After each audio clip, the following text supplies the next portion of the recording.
Li abbiamo incontrati la prima volta a Venezia lo scorso 23 febbraio davanti al Palazzo Grandi Stazioni, nelle ore in cui i membri della commissione tecnica del CIO riferivano l'esito dei sopralluoghi svolti anche a Cortina, le future sedi di gare olimpiche.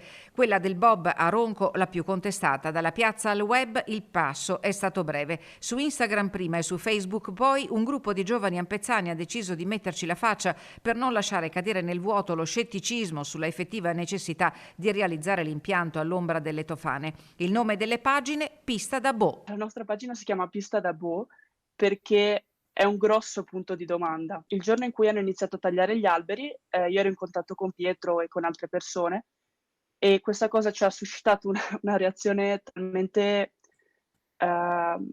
di rabbia e anche dispiacere per il nostro paese, che abbiamo deciso di unirci tutti quanti e di iniziare a fare qualcosa. Informare soprattutto, un metodo di lavoro gradito ai follower, oltre 1 migliaio in poche settimane, coi quali si è creato un proficuo dibattito sul progetto, i costi di realizzazione, gestione e manutenzione, sull'ennesimo sfregio ambientale. La nostra è una protesta, chiamiamola così, è una critica molto pragmatica, è una critica da parte di persone che vivono in un certo territorio e vedono che viene fatto qualcosa sulle loro spalle senza nessuna condivisione e che causa dei problemi concreti nella quotidianità. Un esempio: la pista nel suo vecchio tracciato corre in un bosco fra 2 villaggi collegati da una strada che porta al centro di Cortina. Che fine farà quella strada? Dove passerà il tracciato alternativo? Come faremo ad andare a fare la spesa, ad andare a scuola, a uscire dalle nostre case? Ma noi non sappiamo assolutamente niente. Certo, affermano i giovani della Pista da Bo, le Olimpiadi sono un evento importante e prestigioso, ma a noi cosa resta? Quello che vogliamo noi è anche che in futuro ci ricordiamo di quello che è successo per il nostro paese, per Cortina,